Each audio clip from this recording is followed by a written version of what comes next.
You guys know Show Me the Money Club, right? The hottest ticket video-wise on YouTube when it comes to the gig industry. I mean, these two characters, massive respect, right?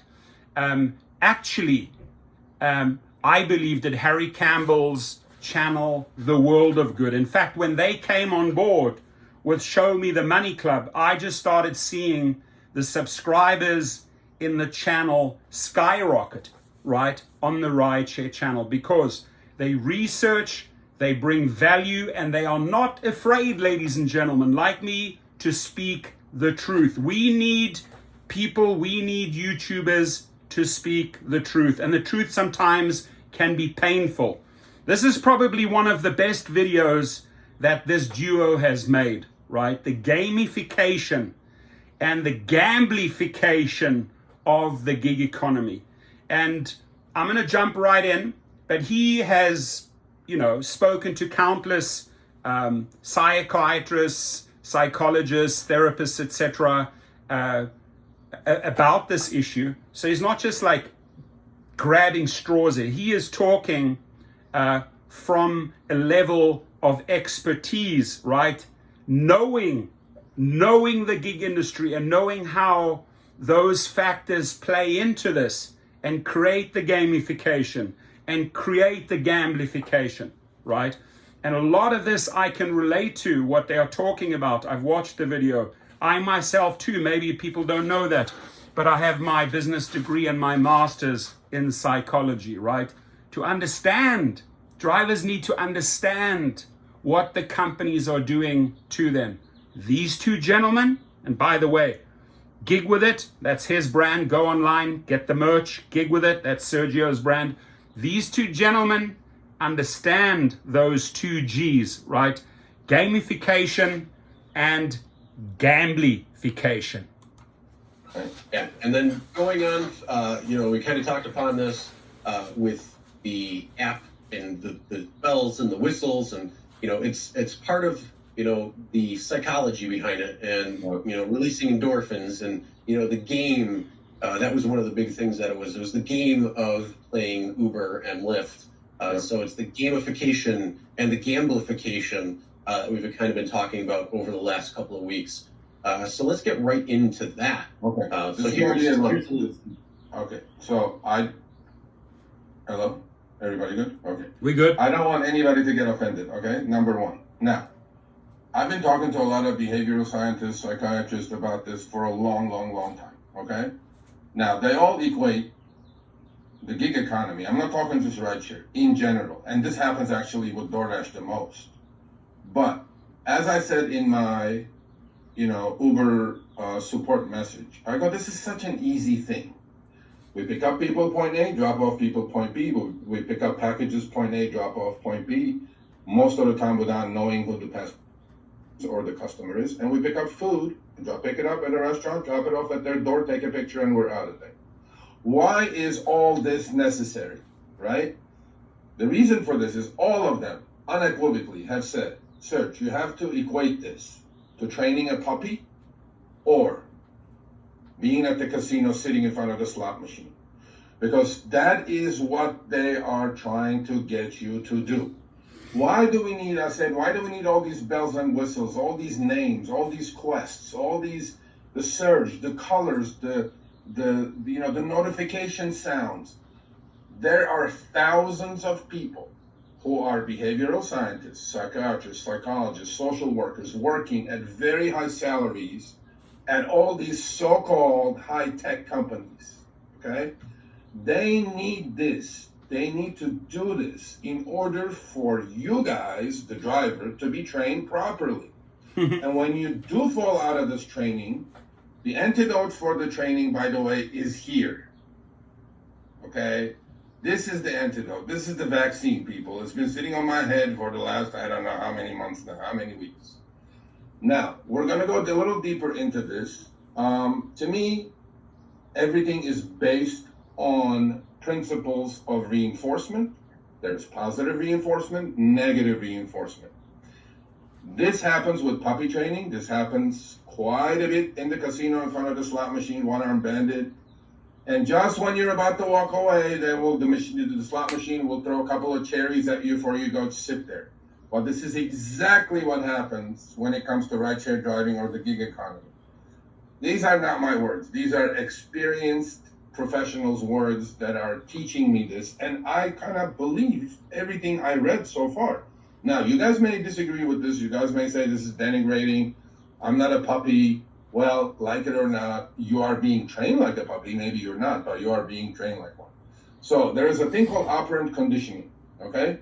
Operant conditioning occurs when an association is made between a particular behavior and a consequence for that behavior. So they initially, what happens, we all know, what happens, there's a honeymoon period when a driver signs up to the system, okay? For the first month or two, they're gonna get some good, decent orders on food delivery. They're gonna get some good rideshare trips on that. And then what happens? And you, as you know, Uber got you in the system now, and Lyft and DoorDash and Instacart, and now they start weaning you off. But they're always checking with you, saying, okay, if I wean this guy off or person off too fast, are they gonna continue behaving, or are they gonna rebel and turn the app off and disappear, okay? Now, there's two things. There is positive reinforcement in this mind game, and there's a negative reinforcement. We know what positive reinforcement is. We all trained our puppies, if most people have puppies. Positive reinforcement occurs when behavior results in a favorable outcome. Okay, in example, a dog receiving a treat after obeying a command. There you go. So you obey a command, Uber will give you a quest. You finish that quest, maybe you'll get another quest, but only Uber knows this, right? Or a student receiving a compliment from the teacher after behaving well in class. We all have done this with our kids, we have done this with our puppies, okay? These techniques increase the likelihood that the individual will repeat the desired behavior in order to receive the reward again.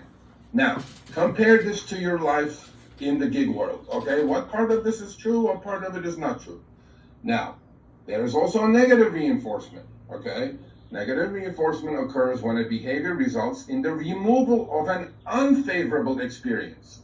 In example, an experimenter ceases to give a monkey electric shocks when the monkey presses a certain lever. So basically, the negative reinforcement is they want you to stop doing something, meaning maybe declining trips, right? So if you stop declining trips, which is our acceptance rate, okay, then they may throw you a better trip coming up. A lot of people do believe that their acceptance rates are directly tied to how much money they make on these apps. Bogus, it's not whatsoever. However, I do hear this quite a bit from people who accept every trip. They are under the belief, they're trained enough, saying that, yeah, if I don't accept trips, I'm getting horrible trips, lowball offers.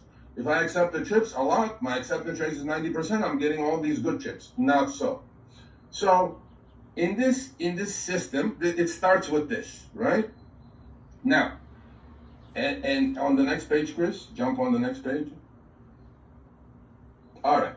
So the positive punishment we talked about, negative punishment we talked about, and we're going to go now into after the 2 months. Uber is not, and Lyft and DoorDash are not done with you yet. Now we have to keep this driver interested. The sounds, the bells, the diamond zones, the boost zones, all the, circles and all the colors, the red changing to orange, surge disappearing, surge showing up. These are all affecting chemicals in our brains. This is a given. This is exactly the same thing as you sitting in front of the slot machine and trying to figure out what the pattern is. When am I going to get paid? When am I going to hit the jackpot? Well, you may hit the jackpot. Maybe the algo will make you hit the jackpot twice a week, and then just to keep you interested so you don't turn the app off and cuss them out and quit. Or, they're going to lose you. Well, if they lose you, then they have to spend tons of money on marketing and get new drivers on. It seems like this behavior, lasts about 8 to 10 months, which is the average lifespan of a rideshare driver. 80% quit after that because it takes them about 8 to 10 months to figure out that they've been played. And once that happens, Uber and Lyft and DoorDash have to spend billions of dollars in marketing to get new drivers. That's why they always need drivers, because they know all this lasts 8 to 10 months and it passes. So one other thing I'm going to talk about, and then we're going to get into the sub phases of this. Behavior shaping, right? Shaping happens in a step-by-step fashion as each part of a more intricate behavior is reinforced. Shaping starts by reinforcing the first part of the behavior, right? Which is the first 2 months you're in honeymoon, you're loving it, you're driving, you're meeting people, you're seeing new places, you're getting paid at the same time. What could be better? Once that piece of the behavior is mastered, now that you guys are used to all these juicy quests and, boosts and all those good trips that are showing up and you're making 30, 40 bucks an hour, now that Uber has you trained or Lyft has you trained, all these, I won't say gig companies, reinforcement only happens when the second part of the behavior occurs, right? This pattern of reinforcement is continued until the entire behavior is mastered. So once they have all this within your system, then they're going to start weaning you off, and that's where we're going to get into that. And there's an example here. It says, for example, when a child is taught to swim, she may initially be praised for just getting into the water. Well, we just signed up and we got onto the system. We got a good quest and we're going. Then she's praised again when she learns to kick. Well, now we accepted. Now our acceptance rate is at 90%. Behavior is correct. Continue going. You're doing great, the driver. And again, when she learns specific arm strokes. So each phase, these people are studying you. They're figuring your behavior out, and they're feeding you what they think is necessary to continue with this praise, right? And then on the next, couple of pages, we're going to go into the schedules of reinforcement. This came from a very, very, very smart gentleman who's a behavioral analyst, okay? And I couldn't do this without him, so you know who you are. I'm not going to mention your name. I thank you. I appreciate everything you have done about this, okay? So there's two things in schedules of reinforcement. And then So I'm going to play this segment. And then the rest of the video, ladies and gentlemen, the link is below, right? This is not my video, and it would be wrong to show the entire 24 minutes because they put the heavy work, the heavy lifting into this. That's why they call themselves Show Me the Money Club. That is why the subscriptions in the Rideshare Guys channel have skyrocketed thanks to Sergio and Chris, right? They do their research, intelligent videos that come out that you can learn from. Right, and check out his merch here again, shout out, gig with it. So we'll cover this segment, probably will take us to the halfway mark of the video, and then you will absolutely want to watch the video right to the end. It is worth every single second of those 24 minutes. So we'll probably take you up to about the 12-15 minute mark. 5 subphases, and you guys are all in one of these. You guys are going to figure this out. The two most important things in schedules of reinforcement is the response rate, meaning if I give you candy, how are you going to respond? Obviously favorably, right? Which is the rate at which a rat is pressed the lever to get the food. So I'm not saying anybody's a rat, I'm not saying anybody's a puppy, but in the wild, we are rideshare drivers or gig workers, and we're trained this way. We're being trained, and these overpaid people at these companies are all testing this on you guys nonstop. So before you accept a trip that is $5 for 11 miles, please think of how you've been trained, and please just decline, okay? And then each one of these response rates has an equal extinction rate, meaning if they don't keep praising you, are you going to keep doing it? Because some people after 2 months, they're trained so well that they're going to keep accepting that 90% of the time. At that time, they don't need to feed you any more candy, right? But then there are some rebels like me, and probably a lot of people in our chat who are veterans, who are going to say, oh no, screw this. I want more candy. Because if you don't give me the candy and show me the money, I'm not going to drive. That's it. So now Uber goes, well, okay, this guy is not accepting trips. He's a tough one to crack. We're giving him all the candy. He's got all the endorphins flowing, but he's still resisting. Why? I'm resisting because I've been vaccinated with this.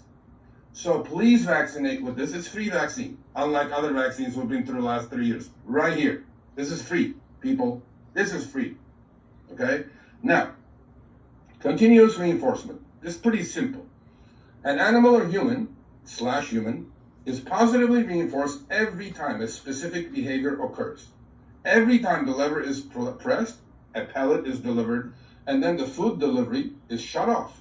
But you have to conduct that. You have to do what they're asking you to do to get the reward, okay?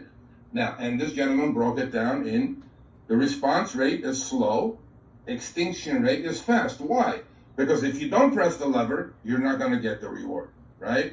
So is anybody in the chat or whoever's going to watch this in the replay, is this one of you guys? Continuous reinforcement. Well, that's me.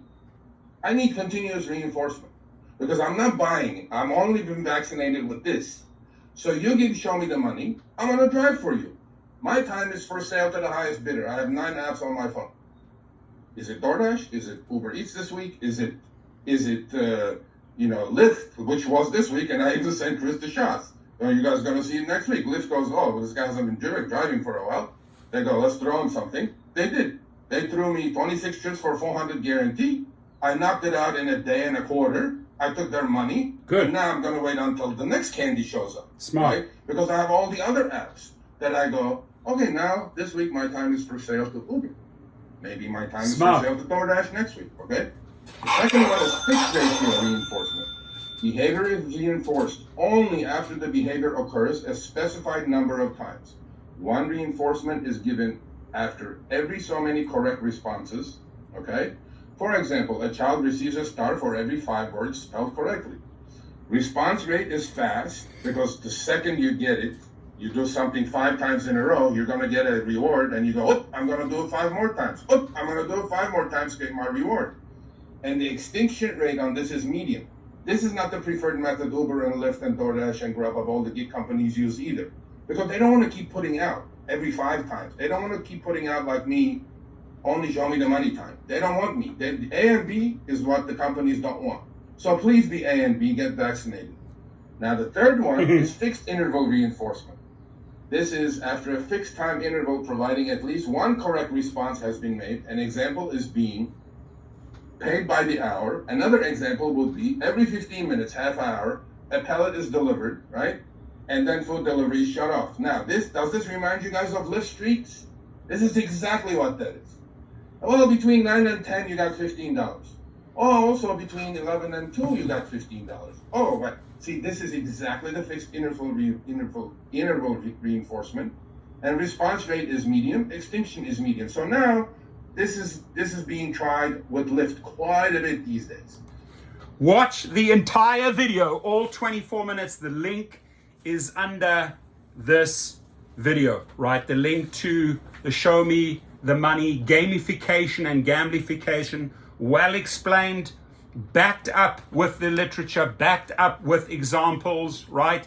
He explains to you how they are gaming you, how they get you behind the slot sheet, how they get you addicted to roulette wheel or the slot machine. Ladies and gentlemen, I owned 4,000 slot machines in South Africa. 4,000. I brought them out from Vegas in containers. It is real. The people were lining up at 8 a.m. We closed at 2 a.m., right? That's a long, long, long day. And all day long they were playing, right? They were addicted to these type of machines. It's the same thing here. They're on the money. They know what they're talking about.